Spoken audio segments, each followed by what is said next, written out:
नमस्कार, मेरा नाम डॉक्टर महेंद्र चौधरी है। मैं सह आचार्य और विभागाध्यक्ष हूँ department of forensic medicine, government medical college Pali में। ये वीडियो बेसिकली जो बनाया जा रहा है उसका पर्पज ये है क्रोमियम टॉक्सिसिटी के बारे में बात करने के लिए। तो क्रोमियम है वो एक हेवी मेटल और हार्ड मेटल है, और जो अपनी एटॉमिक टेबल है उसके अंदर 24 नंबर का एक ये एलिमेंट है। यूजुअली क्रोमियम है अपनी बॉडी के अंदर एक माइक्रो न्यूट्रिएंट की तरह जो अपन इनटेक करते हैं, जो भी डाइट फूड वगैरह उसमें जाता है, तो बॉडी के अंदर भी काम आता है कुछ अच्छे रूप में। बट जब इसकी अमाउंट या जो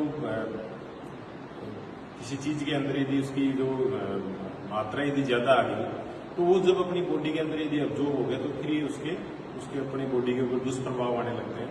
यूजुअली जो क्रोमियम है वो जो फैक्ट्रीज हो गई या डाई इंडस्ट्री की या किसी प्रकार की टेनिंग के लिए कोई प्रोडक्ट्स यूज बना रहे हैं या एम्यूनेशन के प्रोडक्ट बना रहे हैं, वहाँ उसका जो भी कचरा या स्लफ निकलता है उसके अंदर फिर एक्सेसिव क्रोमियम निकलता है। और वो यदि किसी चीज को पोल्यूट कर रहा है, यदि चाहिए तो यदि किसी मिट्टी को पोल्यूट कर रहा है या फिर किसी वाटर सोर्स को पोल्यूट कर रहा है, तो उस चीज के उस कंटामिनेटेड जो जमीन या फिर पानी के कांटेक्ट में कोई वस्तुएं या तो पैदा हो रही हैं या फिर वो पानी पिया जा रहा है, तो उसके दुष्परिणाम जो भी लोग यूज करें उन पे आ सकते हैं। तो क्या आपको किस तरीके के साइन सिम्टम मिलेंगे कि क्रोमियम टॉक्सिसिटी में आपको क्या है कि यदि त्वचा के ऊपर आप देखेंगे तो खुजली और इरिटेशन और डर्मेटाइटिस जैसे लक्षण आने लग जाएंगे।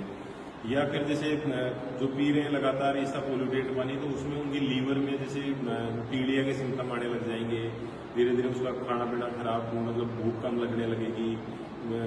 गुर्दों में देखेंगे तो थोड़ा सा पेशाब सही से नहीं उतरेगा, उनके सूजन आने लग जाएगी। कई बार वैसा में खून आने लग जाएगा। दिमाग की बात करें तो थोड़ा सा मेमोरी लॉस होने लगेगी, कंफ्यूजन सा होने लग जाएगा। तो इस तरीके से अलग अलग जो हमारे जो सिस्टम है बॉडी के, उनके ऊपर इसके दुष्परिणाम आते हैं। और यदि कोई लगातार इसका या कोई कहीं से क्रोमियम की फ्यूम उड़ रही है तो उससे यदि उसका इनहेलेशन हो रहा है तो उससे लंग कैंसर होने के चांसेस होते हैं।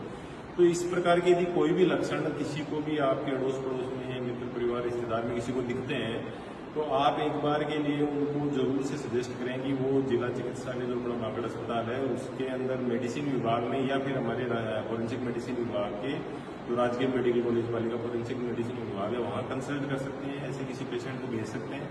हम उनका जो भी है ब्लड की और यूरिन वगैरह की इसकी जांच करा के हेवी मेटल पॉइजनिंग में स्पेशली क्रोमियम के अंदर डिटेक्ट करा के उनका उसका किस तरीके से हम उसका ट्रीटमेंट करा सकते हैं, तो किस तरीके से उनकी हेल्प कर सकते हैं उसमें सहयोग करेंगे।